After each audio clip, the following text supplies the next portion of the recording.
Halo guys para kartuners, ketemu lagi dengan Mimin, di channel RG Atun. Mimin jelaskan bahwa konten Mimin semuanya mengandung spoiler. Jika kalian tidak suka dengan konten spoiler silahkan pindah channel, dan jika kalian suka dengan konten spoiler, silahkan tonton sampai habis ya.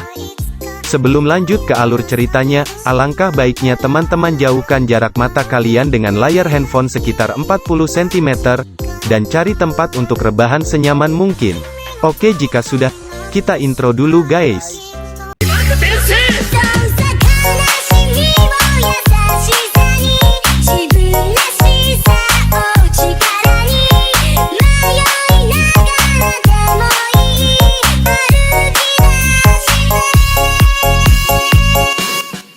Sebelum Mimin membedah alur cerita Dr. Stone, Mimin akan memberitahukan sinopsis terlebih dahulu. Di mana film ini berjudul Dr. Stone. Film ini mengudara pada tanggal 5 Juli tahun 2019 sampai dengan sekarang. Dalam film ini kita akan diperkenalkan dengan dua karakter utama. Senku pintar dalam ilmu pengetahuan, Taiju memiliki fisik yang kuat. Karena tekadnya untuk mengatakan cinta kepada Uchiha, maka kesadarannya selama 3700 tahun menyebabkan batu yang menutupi seluruh tubuhnya menjadi rapuh. Senku menghitung selama jutaan detik agar kesadarannya tetap aktif. Karena dijelaskan ketika kesadaran mulai menghilang, batu itu akan terus menyerap dan menghilangkan kesadaran seseorang.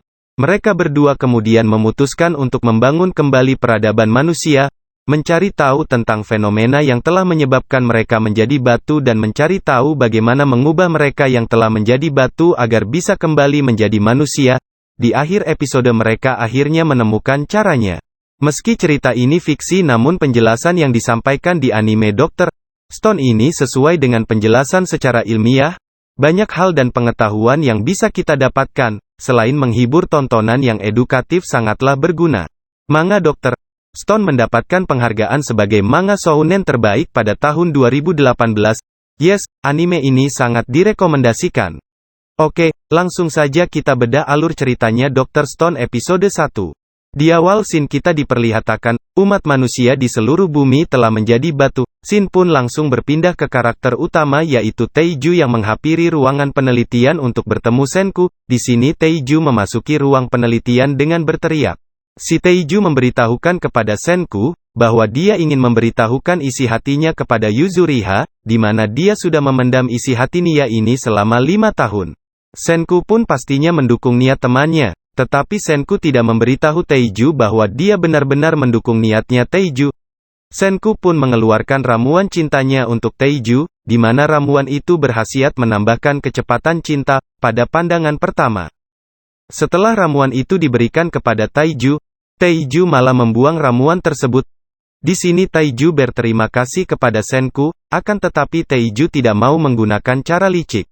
Tapi guys, sebenarnya ramuan itu bukanlah ramuan cinta, melainkan hanya air bensin saja, di mana Senku sudah memprediksinya bahwa temannya itu pasti tidak akan meminumnya. Scene pun berpindah ke halaman belakang sekolah. Di sana Taiju menemui Uchiha untuk mengatakan isi hatinya. Tak disangka teman-temannya mengintip Taiju di ruangan penelitian. Teman-temannya pun bertaruh bahwa Taiju akan ditolak, tetapi tidak untuk Senku. Senku malah bertaruh 10.000 yen bahwa Taiju tidak akan ditolak.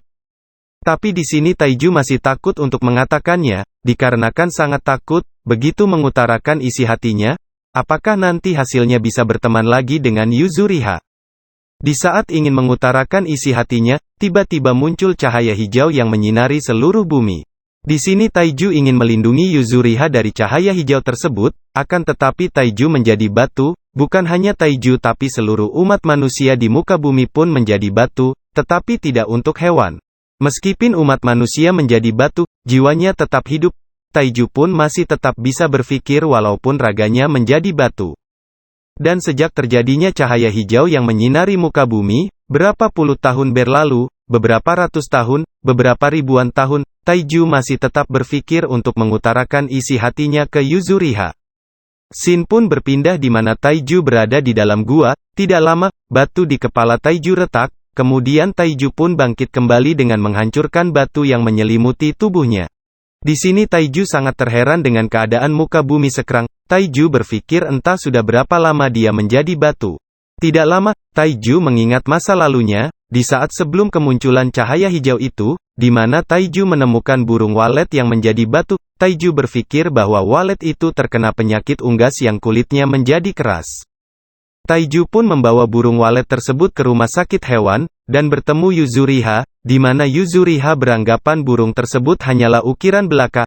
Di sini Taiju pun kelihatan seperti orang bodoh, membawa patung hewan ke rumah sakit hewan.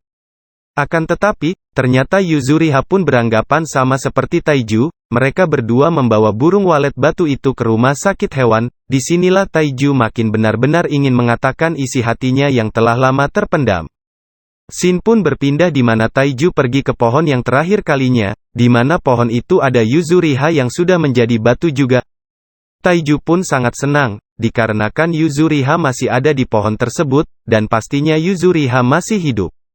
Di saat Taiju mendekati patung Yuzuriha, Taiju pun membaca pesan dari seseorang yang ditulis di pohon tersebut. Di pesan itu, Taiju harus berenang ke bawah. Tak lama Taiju pun bergegas untuk mengikuti arahan pesan tersebut. Dan akhirnya Taiju pun bertemu dengan Senku. Jadi guys, pembuat pesan itu ternyata Senku. Taiju pun senangnya bukan kepala setelah mengetahui Senku masih hidup. Senku menjelaskan bahwa hari ini tanggal 5 Oktober tahun 5738.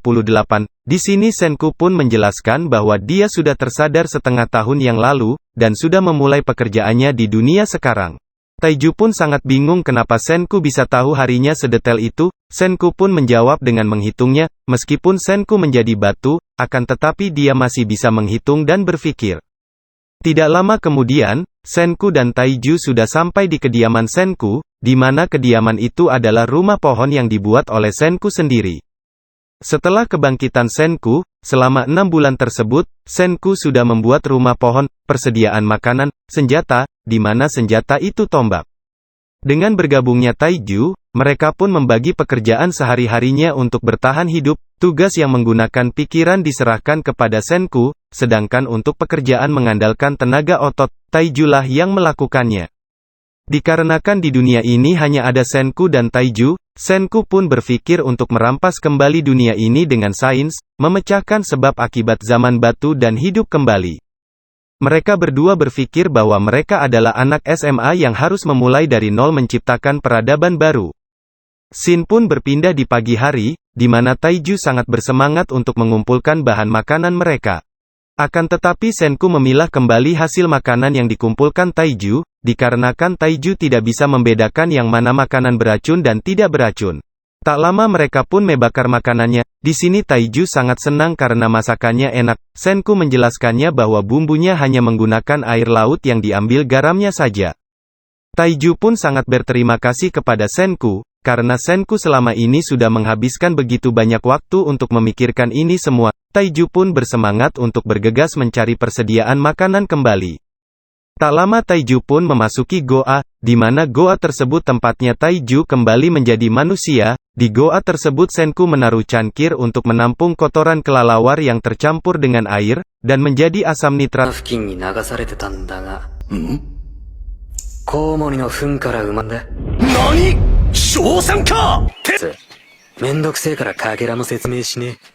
Taiju pun kaget saat memasuki rumah pohon Senku. Tak disangka selama ini Senku sudah banyak melakukan penelitian kepada burung walet, tetapi sampai sekarang masih belum terpecahkan juga.